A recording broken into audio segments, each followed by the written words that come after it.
Nuestro invitado de hoy es el autor de la consigna Otro mundo es posible. Se trata de Ignacio Ramonet, nacido en Galicia en 1943, ciudadano francés debido a la huida de sus familiares de la Guerra Civil Española. Es periodista y crítico cinematográfico, doctor en semiología, teórico de la comunicación y apasionado de Venezuela. Ignacio Ramonet, bienvenido. Buenos días, Ernesto. ¿No utilizas tu segundo apellido? No es, digo, como nombre de autor, como escritor, no lo utilizo. Pero es el apellido de mi madre y por consiguiente lo quiero mucho, pero... Míguez. Míguez. ¿Padres gallegos ambos? Ambos gallegos, ambos Okay. de la misma villa, del mismo pueblo, Redondela, en la provincia de Pontevedra, en España, en Galicia y España. Ok, pero tuviste que emigrar hacia Marruecos, ¿no? Sí, nosotros nos fuimos justo después de la Guerra de España, unos años después de la Guerra de España. La Guerra Civil. La Guerra Civil Española, que terminó en el 39, y yo nací en el 43, y en ese momento mis padres emigraron a Marruecos en aquel momento. Muchos gallegos emigraron a América, evidentemente, muchos emigraron a Cuba, muchos a Venezuela. Yo tenía primos que vivían, primos hermanos, o sea, hijos del hermano de mi padre, que vivían aquí en Venezuela, que trabajaban en Venezuela. Aún tengo aquí familia, no tengo relaciones con ella, pero muchos gallegos emigraron, una parte de mi familia emigró a Venezuela, una parte a Uruguay y una gran parte de mi familia que aún conozco y veo y frecuento, hablo de primos hermanos en Argentina, que es donde más emigraron los gallegos. En Argentina, en vez de decir a los españoles españoles, se le dice gallegos, ¿verdad? De tan numerosos que era. En un momento, en los años 50, 60, Buenos Aires era la primera ciudad gallega, porque no había en Galicia ninguna ciudad que tuviese más gallegos que Buenos Aires. Imagínate. Las dos grandes ciudades de Galicia, en términos de población, son La Coruña y Vigo. Yo he nacido cerca de Vigo. Tú naciste en mayo de 1943. El 5 de mayo, igual que Carlos Marx. Imagínate. Imagínate la responsabilidad. Ahora, tienes 77 años, ¿verdad? Eso dice. Ya cumplido. Sí, ya cumplido. Sí. ¿No deberías estar haciendo cuarentena en medio de la pandemia? No, porque del momento que uno se siente con salud, no puede aceptar esta discriminación de arrinconar a la sabiduría de la sociedad, arrinconar a, digamos, la experiencia de la sociedad. Eso en algunos países lo han hecho, pero yo considero que es discriminatorio. Una segregación hacia los adultos mayores. Si evidentemente la persona presenta un peligro para la sociedad, sí, pero en la medida en que al contrario es un peligro para ellos, ¿no? Para las personas mayores de 65 años.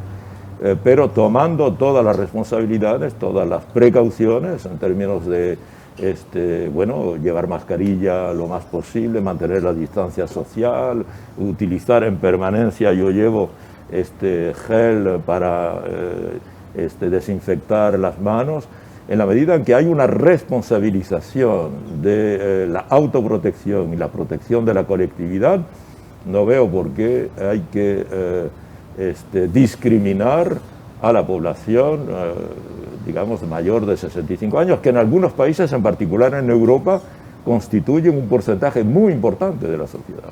Ahora, nosotros tenemos aquí en Venezuela una insistencia en el quédate en casa y se ha aplicado un esquema de 7x7, ¿no? 7 días de flexibilización y 7 días de cuarentena. Eso es muy original. Que yo conozca, ningún país hace eso. Que yo sepa, es muy original, Venezuela, casi podemos hablar de modelo venezolano en la lucha contra la COVID, porque el presidente Maduro fue probablemente uno de los primeros mandatarios en el mundo que cuando la pandemia apenas estaba llegando a Italia y desarrollándose en Italia, aún no había llegado con la fuerza que llegó luego a España, a Francia y luego al Reino Unido, ya el presidente había tomado medidas de cierre de fronteras, medidas de confinamiento, medidas en particular de detección e identificación de las personas que podían estar contaminadas, y por eso, digamos, el primer contagio, la primera ola de contagios aquí en Venezuela se combatió con gran eficacia, con una eficacia que fue ejemplar a nivel internacional. Luego hubo lo que se llama el trotskismo, ¿verdad? Es decir, la introducción de miles de personas por senderos no controlados o mal controlados y también con la intención quizás de algunos países vecinos de expulsar a las personas enfermas que ellos no habían tratado para atacar en cierta manera como parte de esta guerra polifacética que se le hace a la revolución bolivariana, en particular al gobierno del presidente Maduro, y tratar de infectar al máximo de la población. Tenemos de vecinos a países que tienen altos, porcentajes índices de contagio, Brasil y Colombia. Sí. Sin embargo, a Venezuela se le señaló como una amenaza sanitaria para el resto de la región y al cerco político se sumó también un flanco de ataque por el lado sanitario, ¿no? Sí, las injusticias que se han cometido contra Venezuela son enormes y esa es una de las más escandalosas, ¿no?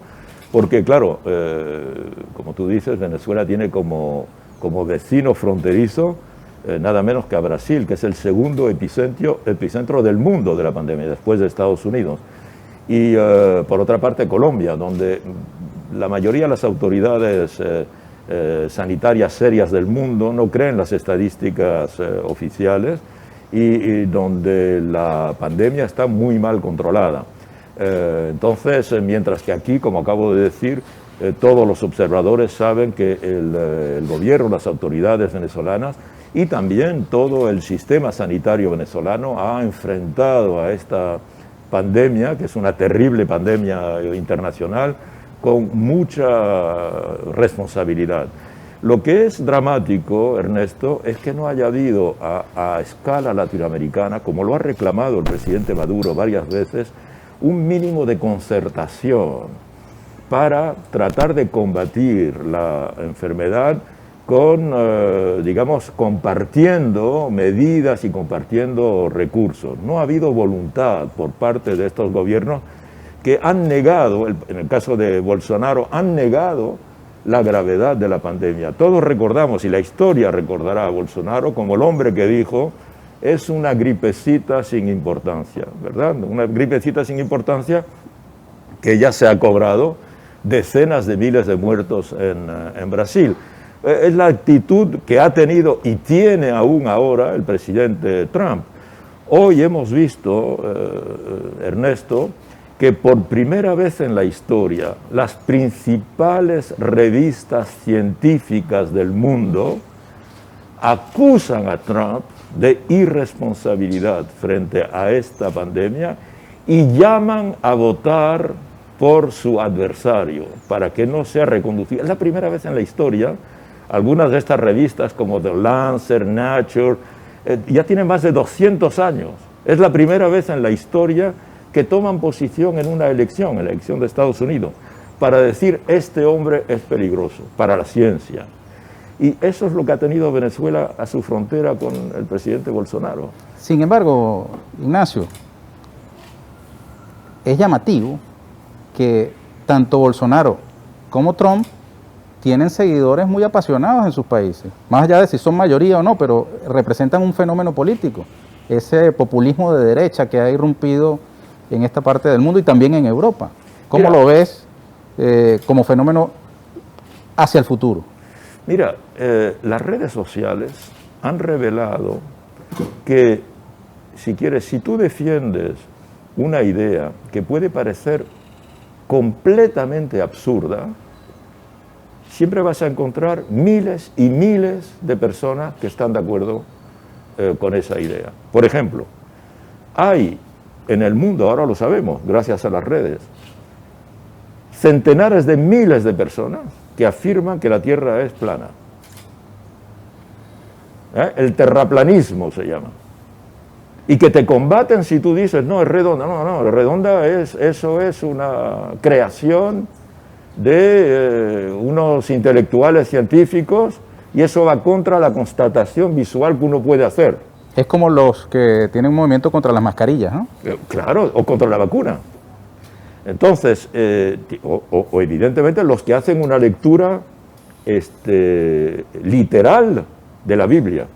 que dicen que Dios creó la tierra en 7 días. 7 días, no en 7 tiempos, no en 7 secuencias, que podríamos admitirlo, pero en 7 días. O sea, hoy creo esto, mañana creo aquello, el otro. Y por consiguiente se oponen a la teoría de la evolución. Hoy día ser darwinista te puede exponer a la hoguera, como en la época de la Inquisición.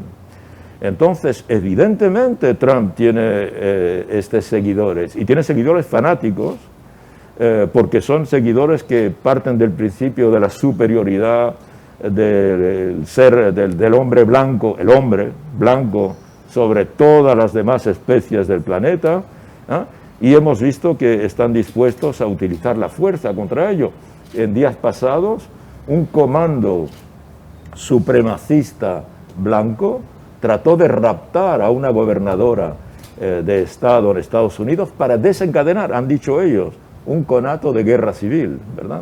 Entonces, sí, Trump tiene seguidores, y cuanto más se aferra a ideas, digamos, absurdas, más sus seguidores lo apoyan. Algo semejante ocurre con Bolsonaro en Brasil, ¿no? Igual ocurre con Bolsonaro en Brasil. Y es la teoría, los que defienden, digamos, los consejeros en comunicación, en términos de comunicación electoral, sobre el populismo, el neopopulismo, dicen que lo que hay que reforzar es a sus seguidores.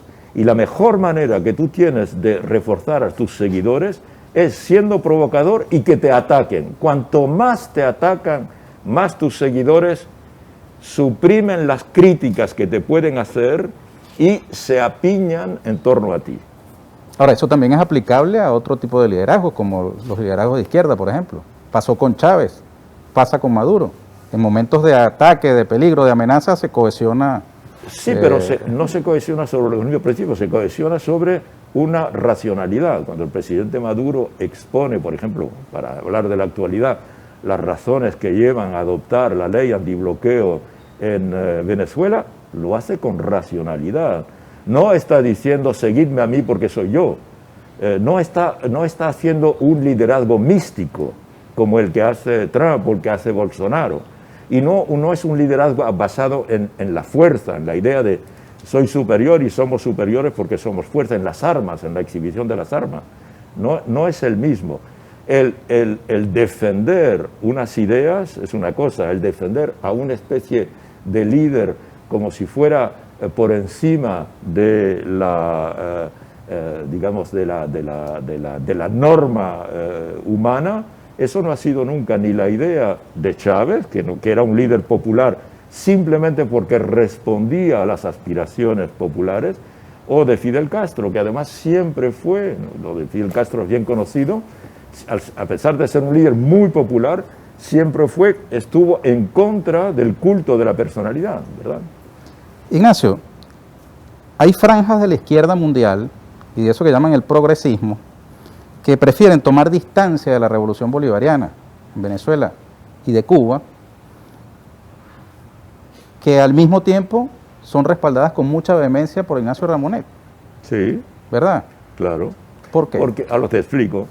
En cualquier lugar del mundo hoy día, un intelectual de izquierda, un militante de izquierda, un dirigente de izquierda que defienda a Venezuela, tiene que pasarse, es como si hubiera de repente cargado sobre sus espaldas un peso gigantesco.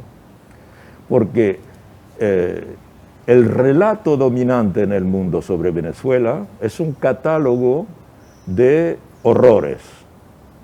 Entonces, cualquier dirigente o cualquier intelectual que defiende Venezuela va a pasarse el tiempo teniendo que explicarse sobre por qué él defiende a Venezuela, cuando Venezuela es esto y esto. Y ya nunca más va a poder respirar, ni puede consagrarse a sus ideas, a defender sus ideas, a defender su obra, etc. Entonces, muchos, por cansancio, por fatiga, prefieren o el silencio, o abstenerse, o no defender a Venezuela. Evidentemente no atacarla, pero no defender a Venezuela. A veces porque no conocen bien tampoco el sistema venezolano, no lo conocen bien, no tienen tiempo de estudiarlo. Y lo que se publica en su país de Venezuela, en su mayoría, es muy negativo. Entonces ellos mismos acaban impregnándose de que, bueno, globalmente eso no va bien. Hay cosas que no funcionan bien, sin saber exactamente por qué. Mi caso no quiero decir que sea excepcional, pero mi caso es un poco distinto. Yo he seguido este proceso desde el principio. Yo estaba aquí en 1989 cuando hubo el Caracazo. Conocí a Chávez inmediatamente en cuanto llegó, sabía cuál era la situación en Venezuela. A Carlos Andrés Pérez también, ¿no? He conocido a Carlos Andrés Pérez, he conocido a Rafael Caldera, personalmente, los he entrevistado. He conocido la situación de este país. Yo hace 40 años que estoy viniendo a Venezuela, no es algo que yo he descubierto con la revolución bolivariana.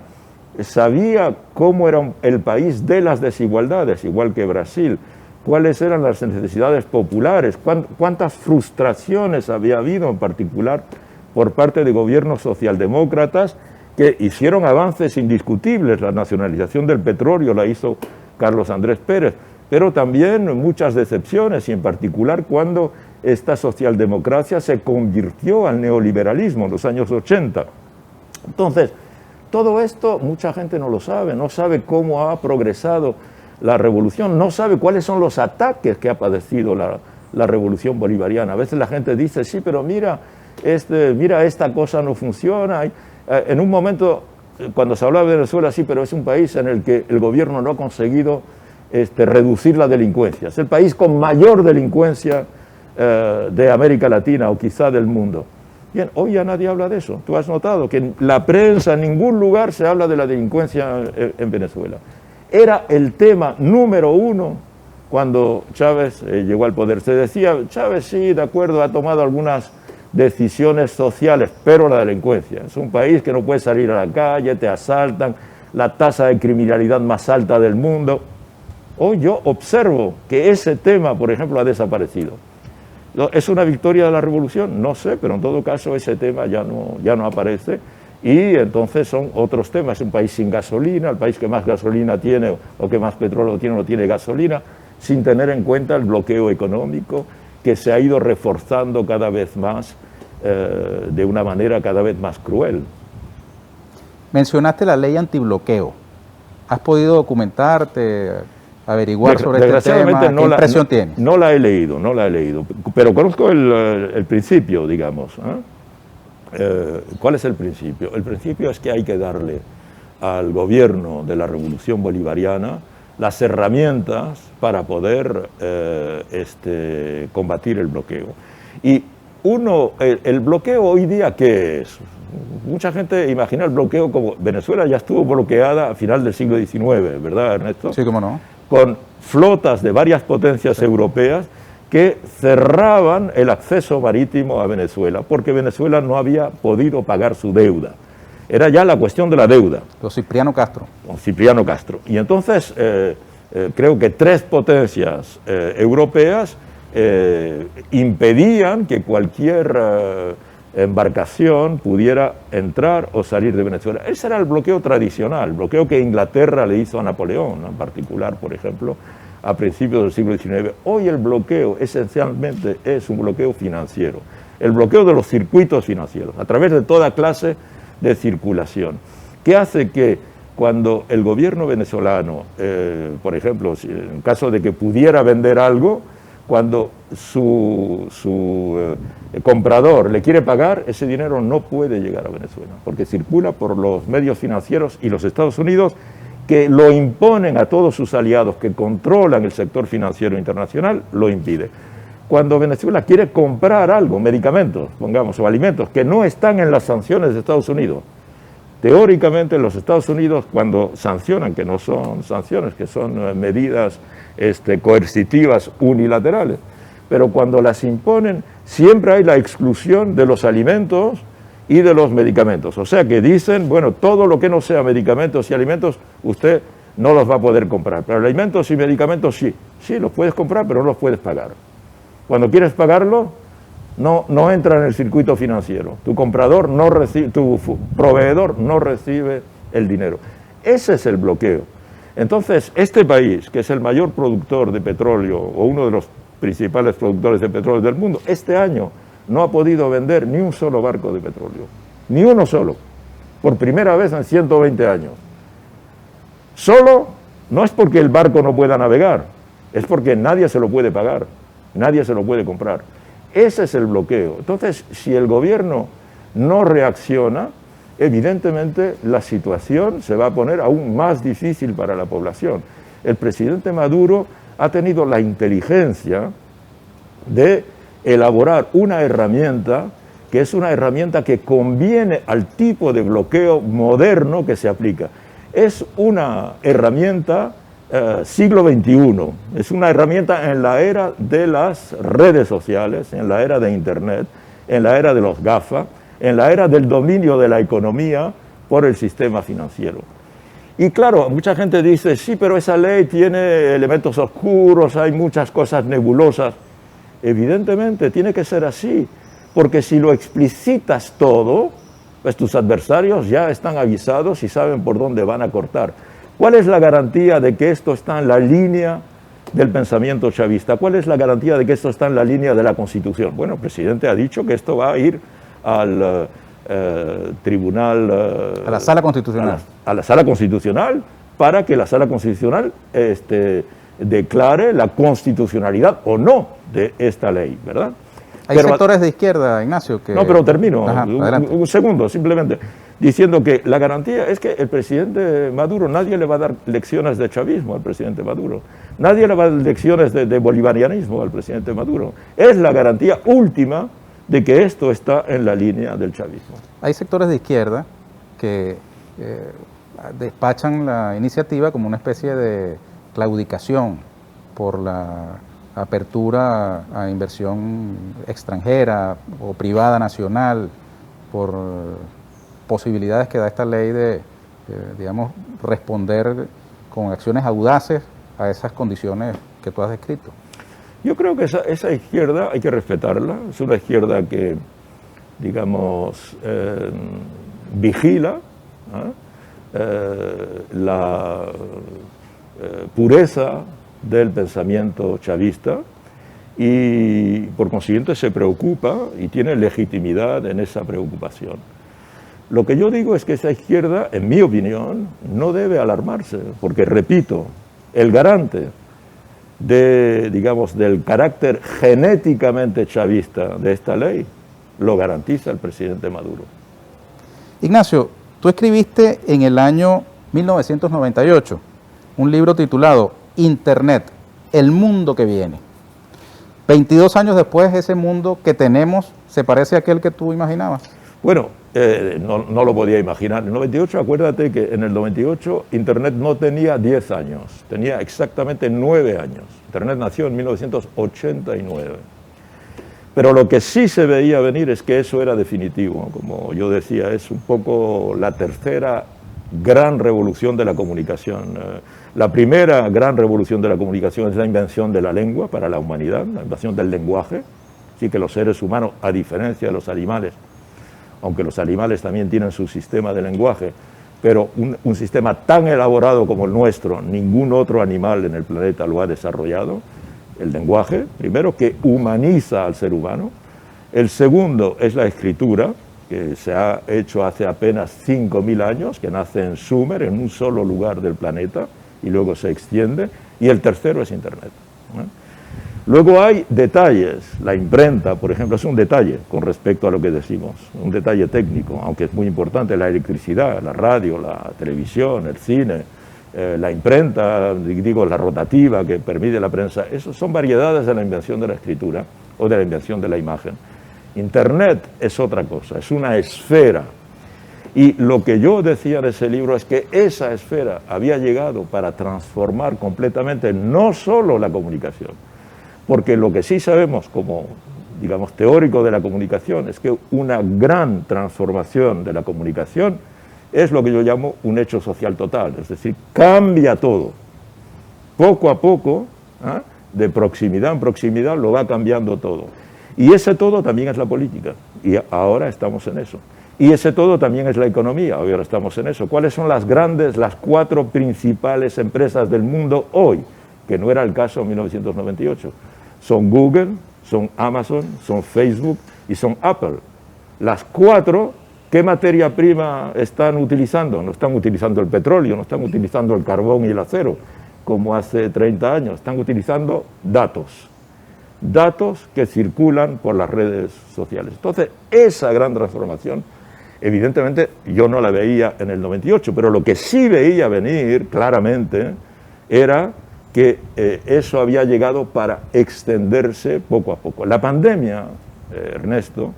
Que es otro hecho social total, ¿no? Que es un hecho social total, acelera el movimiento simplemente. No lo crea, pero lo acelera. Por ejemplo, teletrabajo, la virtualización, la desmaterialización, casi de todo, ahora del propio dinero. Entonces, todo eso lo ha acelerado la pandemia y el hecho de que 5.000 millones de personas se hayan encontrado confinadas en sus casas durante varios meses. Eso es, evidentemente, un traumatismo mundial que ocurre por primera vez en la historia, sencillamente, por primera vez en la historia de la humanidad. Pandemias ha habido muchas, pero que hayan en tan poco tiempo contagiado al planeta entero, eso no ha ocurrido nunca. Y que tanta gente esté simultáneamente conectada para enterarse del mismo tema, ¿no? Del mismo Porque tema. De pronto en un mundo Claro, no interconectado claro. pasaría por debajo de la mesa, relativamente. Mira, Pero Ignacio, te pregunto sobre eso porque en Europa, de donde tú vienes, han tenido altos y bajos. En las primeras de cambio intentaron desconfinar y vimos bares llenos de gente y después hemos visto rebrotes y un retroceso nuevamente a restricciones. sí, los epidemiologistas lo habían previsto, sabían que en septiembre habría un rebrote. El momento sanitario en el que estamos es el momento en el que hay que vivir con el virus. Si quieres, en un primer tiempo es cómo limitar la circulación del virus.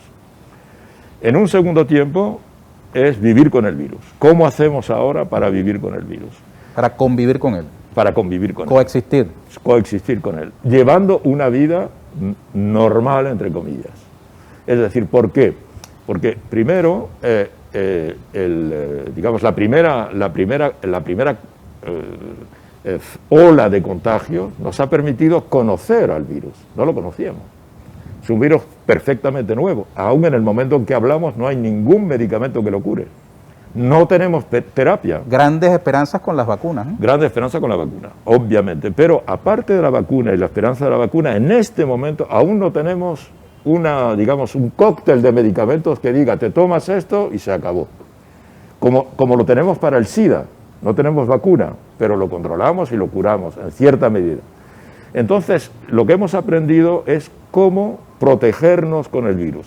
Lo que ya la humanidad no puede hacer es vivir de nuevo encerrada, 5.000 millones de personas encerradas durante varios meses. ¿Por qué? Porque el segundo tiempo de esta crisis, en cámara lenta que estamos viviendo, es la crisis económica. El mundo ya está, después de haber estado 2-3 meses confinado, ya está para vivir la peor crisis económica del mundo. En la historia del mundo ha habido tres grandes crisis de dimensiones excepcionales y planetarias económicas. Una en 1873, que fue la gran crisis económica que en cierta medida provoca la Primera Guerra Mundial. La otra es la del 29, que todo el mundo conoce, y que las consecuencias van a provocar la Segunda Guerra Mundial. Y la tercera es la de 2008, la primera gran crisis financiera en la economía financiarizada. La que viene ahora va más allá de cualquiera de esas, donde se supone que el PIB del mundo va a bajar de 12%. Eso no se ha visto nunca en la historia. Con millones de personas que van a perder sus empleos y con miles y miles, quizá decenas de miles, centenares de miles de quiebras que van a debilitar el propio sistema bancario mundial. Entonces, esto no es una vaticinación digamos, así por gusto del pesimismo. Cualquier informe en este momento está diciendo eso. Hace 3 días la CEPAL publicó un informe sobre la economía de América Latina en el año que viene y dice, la economía de América Latina, ese es el título, va a bajar a niveles de hace 120 años. La CEPAL, que es un organismo relativamente serio. Entonces, evidentemente eso se ha provocado porque el mundo entero se detuvo durante varios meses. Eso no se puede volver a hacer.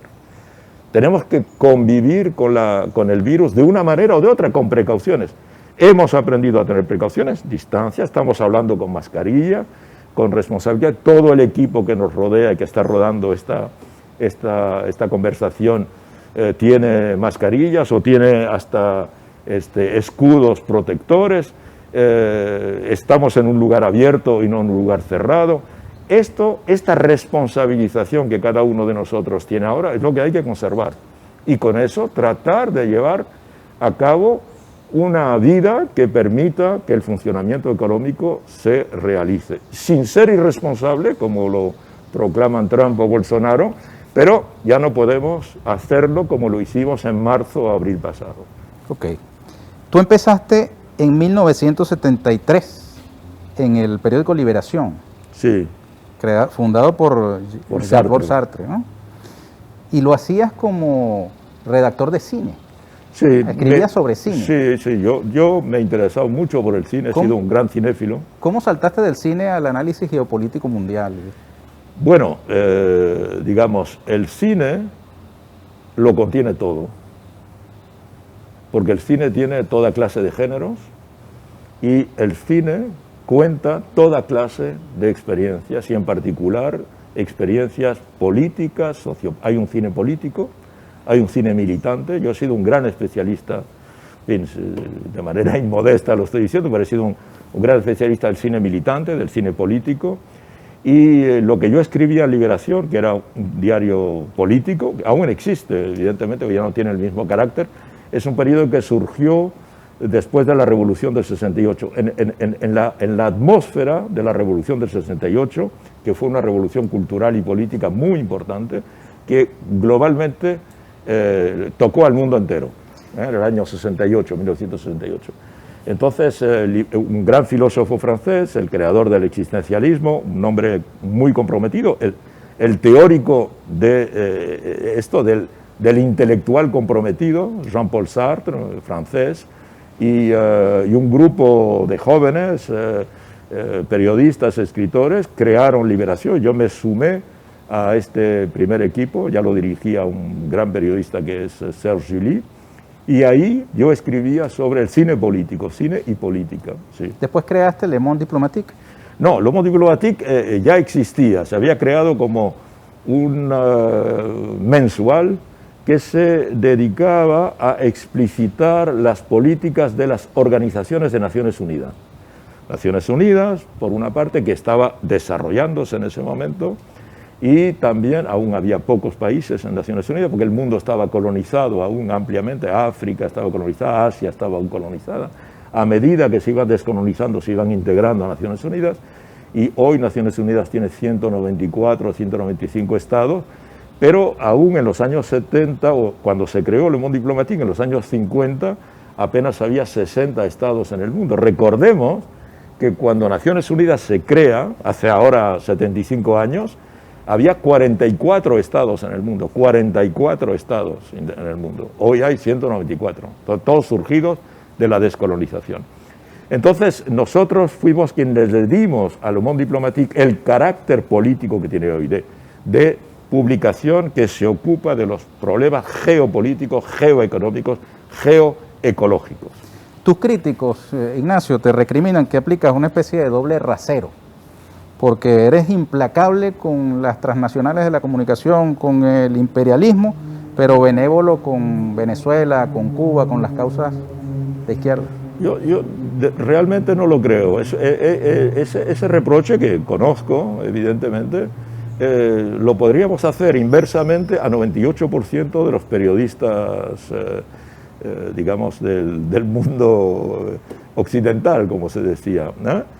Que critican implacablemente, aún hoy día, a Rusia, por ejemplo, o a Cuba, o a Venezuela, como criticaban a Bolivia, o al Brasil de Lula, y son relativamente miopes sobre lo que ocurre en sus países respectivos. Yo pienso que tengo el mismo rigor. Lo que ocurre es que a veces esos periodistas no conocen la realidad. Esa es la misma respuesta que te hacía antes. Yo conozco bien el proceso venezolano. Ignacio, no lo conozco de oídas, lo conozco por haberlo estudiado. Tú eres biógrafo de Fidel Castro y de Hugo Chávez. Mi Menuda primera vida. responsabilidad, ¿te das cuenta? Sí. ¿Qué personaje quisieras biografiar, además de ellos? Mira, el personaje que me gustaría biografiar y con el que he estado conversando para tratar de hacerlo es el Papa Francisco. Yo creo que el Papa Francisco, que es evidentemente una personalidad que marca la historia del papado, primero por ser el primer latinoamericano papa, y recordemos que América Latina es el continente católico, por definición. Hay más católicos en América Latina que en cualquier otro lugar del mundo. Entonces, y es un papa, primero también que tiene una originalidad excepcional, es que es jesuita, y que ha sido general de los jesuitas, ¿verdad? Sin ser el Papa Negro. Primera vez, porque el papado históricamente siempre ha tenido una desconfianza hacia la capacidad, la inteligencia de los jesuitas. Y este Papa además ha tenido también la inteligencia de llamarse Francisco, que es por definición digamos, el santo ecológico, el santo de la naturaleza, el santo de los animales, el santo de la pobreza. Entonces reúne una serie de características el Papa Francisco en el mundo de hoy, en el mundo de los refugiados, el mundo de las desigualdades, el mundo de la globalización. El Papa comunista. Algunos dicen el Papa comunista. La última encíclica que acaba de publicar es una encíclica muy política contra la globalización neoliberal.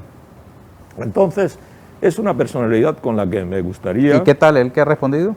Sí, él ha respondido y globalmente es una idea que él acepta. Lo que pasa es que también es una biografía, cada libro de estos que tú citas, con Fidel o con Chávez, son 5 años de trabajo, 3 años de entrevistas, 1 año de redacción, 1 año de preparación.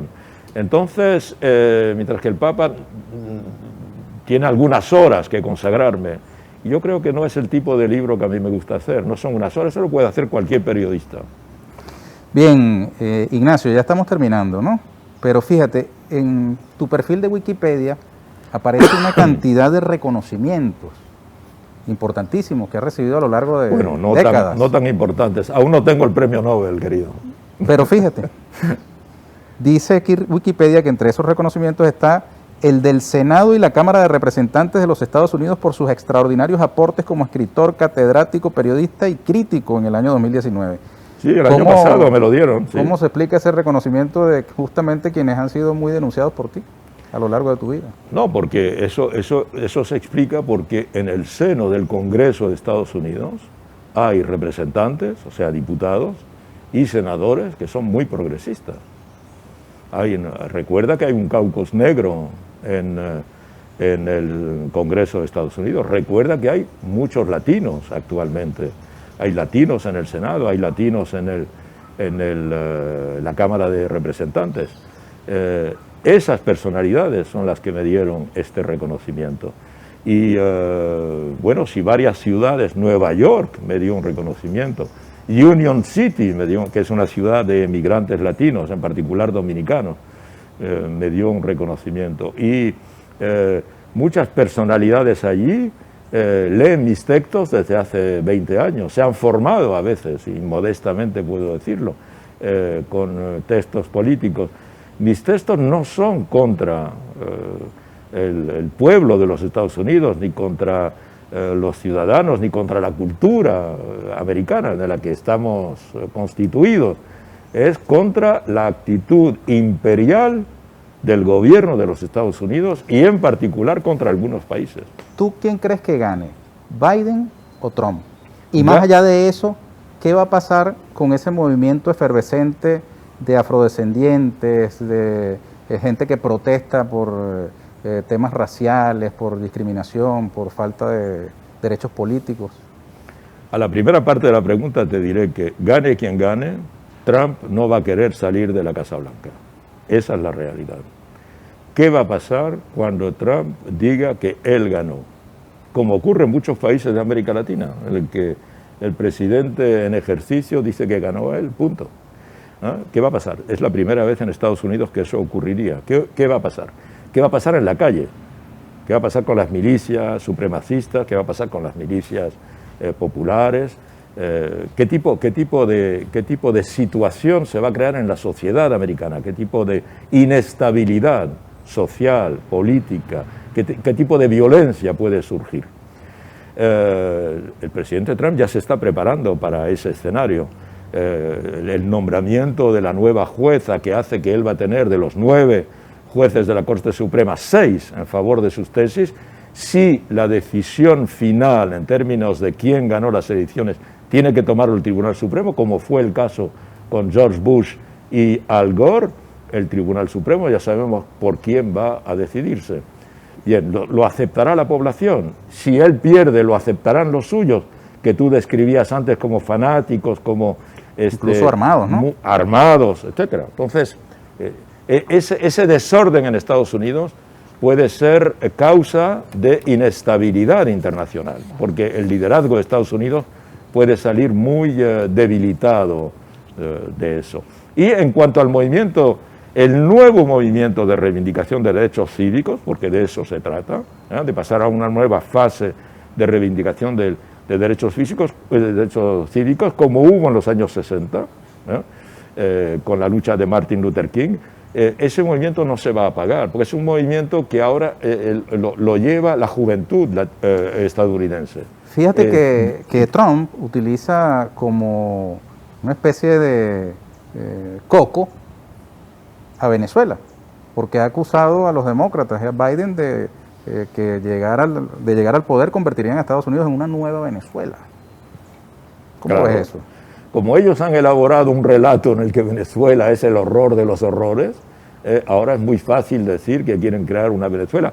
Hubo un tiempo que se hablaba de Cuba, ahora es Venezuela quien ocupa el rol de, digamos, como tú dices, el coco, ¿verdad? El demonio, ¿no? Pero en palabras de Trump, de todas maneras, eso no tiene la mínima racionalidad, no corresponde a nada, ¿verdad? Y tampoco eso es de naturaleza impresionar a sus adversarios. No creo yo que Biden esté muy preocupado por ese tipo de acusación que debe considerar como sin ningún sentido, por otra parte. Las perspectivas de Venezuela, este país al que tú tienes tan cerca, visitas muy frecuentemente, ¿cómo ves nuestro futuro? Bueno, yo creo que Venezuela tiene todo, y todos los recursos, todas las riquezas, y sobre todo la riqueza humana, para ser el país con el que soñaron Bolívar y Chávez. Las dificultades que está encontrando este proceso vienen de sus adversarios, sus enemigos. Aquí no pasa un mes sin que haya una medida en contra del presidente Maduro. Estamos hablando de un año donde ha habido un desembarco de mercenarios. Eso no ocurre todos los días en cualquier país del mundo, un desembarco de mercenarios, donde hay un reforzamiento del bloqueo en permanencia. El año pasado hubo un atentado contra la vida del presidente, eso tampoco ocurre todos los días. Y yo creo que la prensa internacional finalmente olvida, entre comillas, esos fenómenos. Un atentado contra la vida del presidente Maduro, bueno, eso no es nada. No, oiga, un atentado, si hubiese un atentado contra Trump, ¿qué diríamos? Si hubiese un atentado contra el presidente de Colombia, ¿qué diríamos? Y eso aquí ocurre año tras año, y el presidente Maduro en realidad lo que está proponiendo en este momento son elecciones, el 6 de diciembre, y una normalización. Ha avanzado en el diálogo con la oposición, una parte de la oposición en todo caso desea la normalización, y yo lo que veo aquí es, digamos, depende mucho también de lo que ocurrirá en Estados Unidos, depende mucho también de cómo evolucionarán los demócratas en Estados Unidos, que no han sido tiernos con la revolución bolivariana, se han equivocado. El propio presidente Obama, que por otra parte es un presidente muy apreciado internacionalmente, pero se equivocó con respecto a Venezuela, y si hubiese tenido la actitud que tuvo con Cuba, que es muy constructiva con respecto a Venezuela, quizá podríamos esperar un poco más del presidente o el vicepresidente Biden, en el caso de que sea elegido. En todo caso, lo que desea Venezuela, como lo repite el presidente Maduro, es que dejen a Venezuela tranquila, que dejen a Venezuela y a los venezolanos desarrollar su propio proyecto, y de igual manera que Venezuela no se mete con nadie en el mundo, que nadie se meta con Venezuela. Oye, ya para finalizar, Europa. ¿Qué va a hacer Europa después de las elecciones del 6 de diciembre? Mira, ¿reconocerán esas elecciones la nueva Asamblea Nacional o persistirán en el reconocimiento del proyecto Guaidó? yo me temo que se mantengan en el reconocimiento de Guaidó. Me temo. No hay una voluntad por el momento en Europa, a pesar de que muchos amigos de Venezuela hacen un esfuerzo considerable, a pesar de todas estas campañas contra ellos, cuando defienden el proceso democrático en Venezuela. Me temo que la Unión Europea, después de esta exigencia de que se cambiasen las fechas, después del rechazo a enviar observadores el 6 de diciembre, no va a reconocer la legitimidad, me temo, es posible que no sea así, eso sería una gran y buena noticia, pero me temo que no lo hagan y me temo que sigan aferrados a la idea de reconocer a un fantasma que es la representatividad inexistente, como todo el mundo sabe, como todas las administraciones saben, de Guaidó. No quiero terminar sin preguntarte por Julian Assange. Claro, muy amigo nuestro. ¿Qué va a pasar con Una Assange? de las mayores injusticias del mundo. Imagínate si Julian Assange estuviese preso en Venezuela. En cambio está preso en Inglaterra, está reclamado por Estados Unidos para condenarlo prácticamente a perpetuidad, si no a la pena de muerte, y todo eso por haber defendido el derecho de expresión. Todo eso por haber revelado informaciones verdaderas. No se ha demostrado que haya mentido, no se ha demostrado que sea falso. Eso te da, el caso Assange es el caso más revelador de la hipocresía de cierto sistema mediático, político, democrático. Situación que no se habría presentado si no hubiera habido la traición de Lenín Moreno que lo entregó, ¿cierto? Claro, evidentemente. Ahí el presidente Correa ha tenido una actitud absolutamente valiente, que fue el de acoger a Assange en la embajada de Ecuador en Londres, donde yo estuve allí entrevistándolo y conversando con él, y también la valentía de María Fernanda Espinosa, que era la canciller de Ecuador y que fue quien le dio la nacionalidad ecuatoriana a Assange para poder ayudarlo a salir del atolladero jurídico en el que estaba. Pero Lenín Moreno, efectivamente hay que decir, traicionó la confianza que Correa había depositado en él y traicionó en particular la palabra del Estado ecuatoriano con respecto a Assange y lo entregó miserablemente. Terminemos, Ignacio, con un mensaje a los venezolanos y venezolanas.